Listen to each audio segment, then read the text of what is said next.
Hey guys, hope you are doing well. I thought I would put this video out there this afternoon to clarify a few things. A lot of people have seen me talk about Wizardry in the past, have seen me compare it in value to the need for strength, and there's a little bit of confusion. So what I wanted to do is clarify something. I wanted to dedicate this video to really getting to understand the difference between what I call Wizardry and what everyone else kind of sees as technique.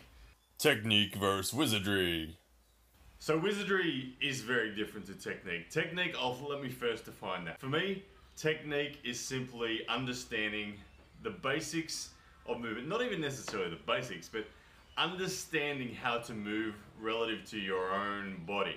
Now, technique is something that is incredibly important for a strength sport because the object is always very much the same for every person that's attempting to lift it. So technique is very important in a strength sport. We're not in a strength sport. Arm wrestling isn't a strength sport. Arm wrestling is a combat sport. So there's another component to mastering the sport. That's where the term wizardry comes in. For me, wizardry is actually how to react relative to your opponent. Because everything my opponent does affects my ability to access my own power or to subsequently take away their power. It's not good enough to simply rely on technique.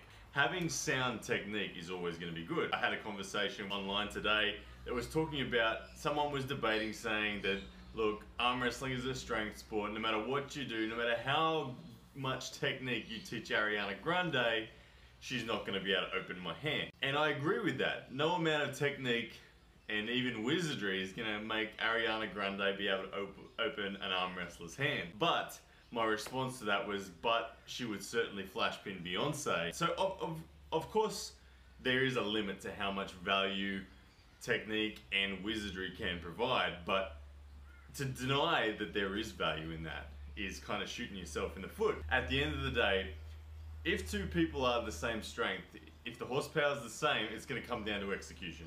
And execution is reliant on, yes, first of all, technique. You got to know how to top roll, hook, press, defend in general, all that sort of stuff. You got to have the movements set in your own body to be able to have good technique. But wizardry is different. Wizardry often requires bravery. Wizardry is more than simply knowing how to top roll.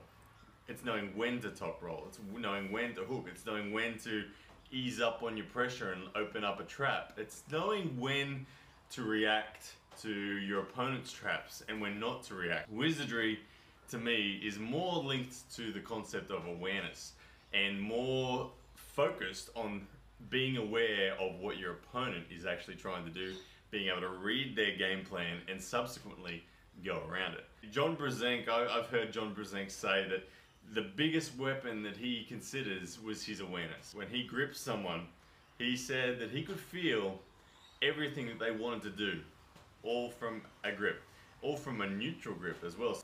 The newer you are to arm wrestling, the more you tend to telegraph what it is you're doing and the easier you are to counter. So wizardry has a tremendous value in the early days. Someone Ariana Grande size might be able to beat a bloke, okay, if she has wizardry and this guy is totally untrained in arm wrestling. He might be twice her strength in raw power. Wizardry can make up that much of a difference. As you get to the pointy end of arm wrestling, once we're into that sort of elite level arm wrestling especially, the amount of wizardry, the amount of effect that wizardry has on the game in terms of the overall balance of power is going to be less. But I know that it's still got some degree of value, so I would always encourage every arm wrestler to try to endeavor to be the person that's ahead in the wizardry stake. Are all things going to be equal? No. Someone's going to be stronger on the day. Someone's going to be stronger in some departments and weaker in other departments. Okay, to be able to get control of the match, wizardry is where you will get a great opportunity for control. Well, being able to force your opponent to telegraph what they're doing without them even knowing it is a truly tremendous skill. Being able to control where they go from the start, being able to control their setup, all without the use of just like force. Wizardry, I hope that gives you guys more of an understanding of the way I see wizardry in relation to technique. Don't make the mistake of thinking wizardry and technique are the same. They're completely different. Wizardry has so much more value than technique. I do believe strength is pretty much finite. Strength is the easy thing. Spend time in the sport with good effort, you're going to get strong. Technique is the next easiest thing. You can become an elite arm wrestler with basic technique. Understand the basics of top rolling, of hooking, of pressing, of defending, of attacking, all those sorts of things. They're techniques at the end of the day. They're pretty easy to master. Master them, they'll get you a long way.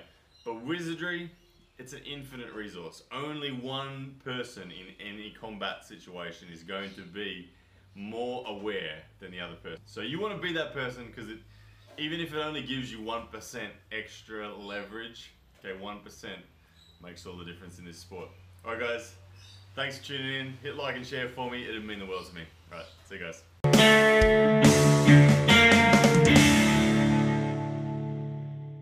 Now to get up from this seat. Oh, my back is absolutely killing me today.